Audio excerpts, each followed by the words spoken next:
샬롬. 2월 7일 금요일 이슬기도 오신 여러분 환영합니다. 우리 암송하고 시작하도록 하겠습니다.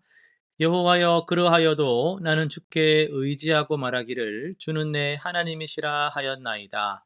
나의 앞날이 주의 손에 있사오니 내 원수들과 나를 핍박하는 자들의 손에서 나를 건져 주소서. 우리 천천히 한번 더 해보겠습니다. 여호와여, 여호와여, 그러하여도 나는 주께 의지하고 말하기를 주는 내 하나님이시라 하였나이다.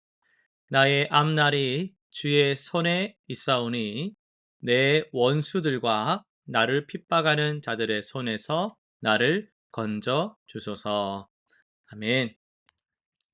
예, 오늘 우리가 살펴볼 말씀은 창세기 40장, 그리고 마가복음 10장, 욥기 6장, 로마서 10장입니다. 이 네 본문을 알림이라는 주제로 살펴보도록 하겠습니다. 창세기 40장을 보시면은 감옥에서도 요셉은 하나님의 도구가 되죠. 술 맡은 관원장과 떡 맡은 관원장의 꿈을 해석해 주면서 그는 단순히 꿈 해석만 한 것이 아니라 하나님의 주권을 알렸습니다. 알림 나오죠. 해석은 하나님께 있지 아니하나이까 하니까 이 말은 자신의 능력이 아니라 하나님의 능력을 드러내는 겸손한 알림이었던 것이죠. 마가복음 10장에서는 예수님께서 찾아오는 모든 이들에게 각각 다른 방식으로 진리를 알려주십니다. 부자 청년에게는 재물의 위험을, 야고보와 요한에게는 참된 섬김의 의미를, 그리고 바디메오에게는 믿음의 능력을 알려주셨죠.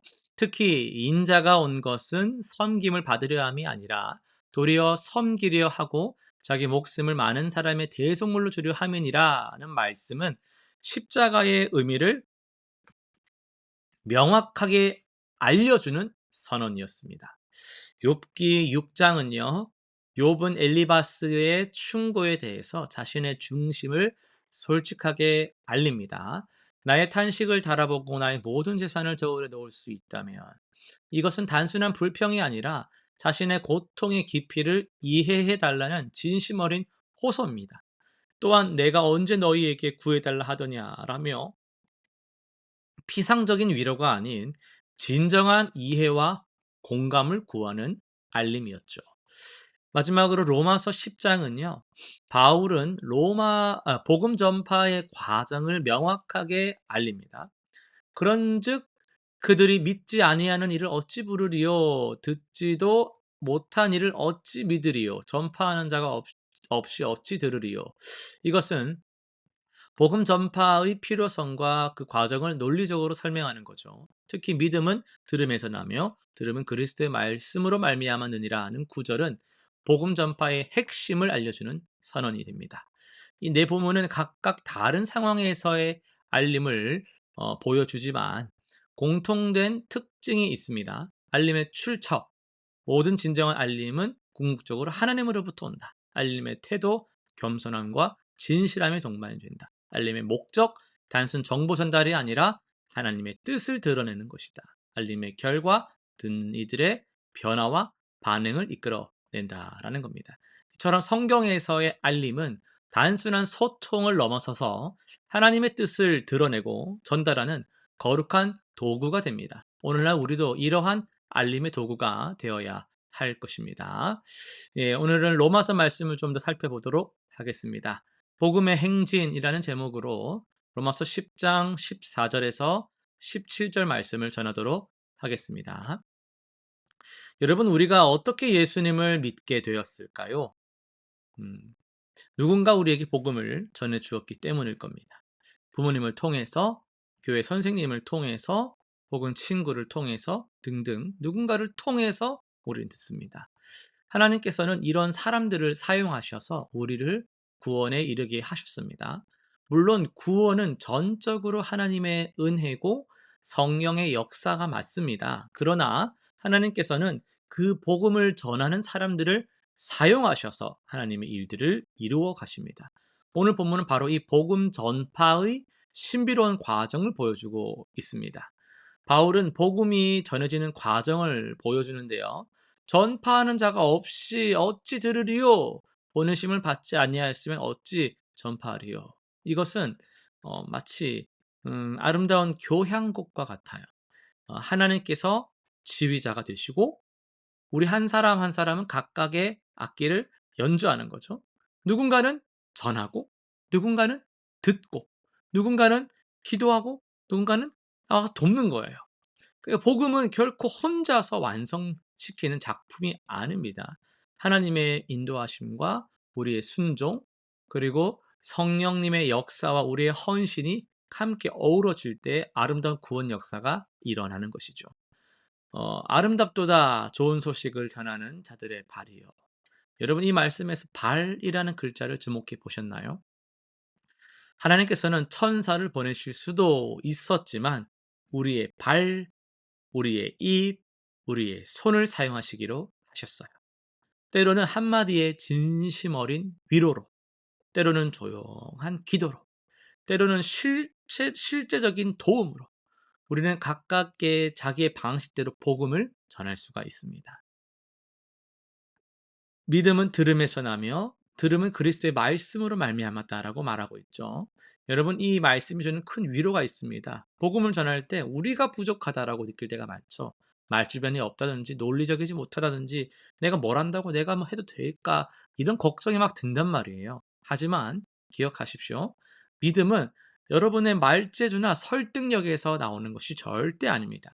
그리스도의 말씀 그 자체의 모든 것이 담겨 있습니다. 모든 능력은 그리스도의 말씀 자체에 담겨 있다는 것을 믿으시고 우리는 그저 그 말씀을 전하는 통로로 쓰임 받기만 하면 되는 것입니다.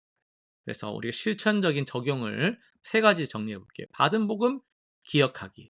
누가 나한테 복음을 전해줬는지, 그때 어떤 말씀이 내 마음을 움직였었는지를 한번 기억해 보는 것. 두 번째, 일상에서 나도 복음을 전해 보는 거예요. 거창한 설교를 하지 않으셔도 됩니다. 막 복음적인 막 그런 주제 가지고 논쟁할 필요도 없어요. 내가 경험한 하나님의 사랑을 그냥 나누면 그 시간 주님 쓰시는 겁니다. 작은 친절과 섬김으로 시작해 보시는 거죠. 세 번째, 말씀 안에 깊이 거하는 묵상의 시간들을 가져보십시오. 전하기 전에 여러분 먼저 채워지셔야 합니다. 말씀 또 지나간 말씀들 유튜브로 또 다시 한번 더 들어보시면서 복습도 해보시고 저 충만하게 채우고 말씀으로 암송도 하면서 매일의 신실한 그 묵상을 가져보시기를 바랍니다. 기도 제목 세 가지 정리해 볼게요. 첫 번째는요. 주님 복음의 능력 깊이 경험하게 해 주십시오. 두 번째는 전할 기회를 주세요. 지혜를 주세요.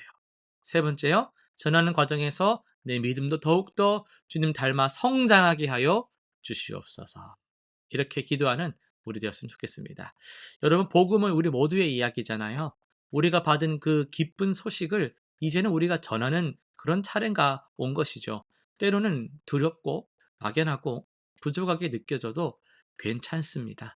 왜냐하면 결국 하나님께서 이루실 것이기 때문입니다. 여러분 우리는 그저 신실하게 맡겨진 자리에서 순종하면 됩니다. 그러면 하나님께서 하나님의 방법으로 하나님의 때에 하나님의 열매를 맺게 하실 겁니다.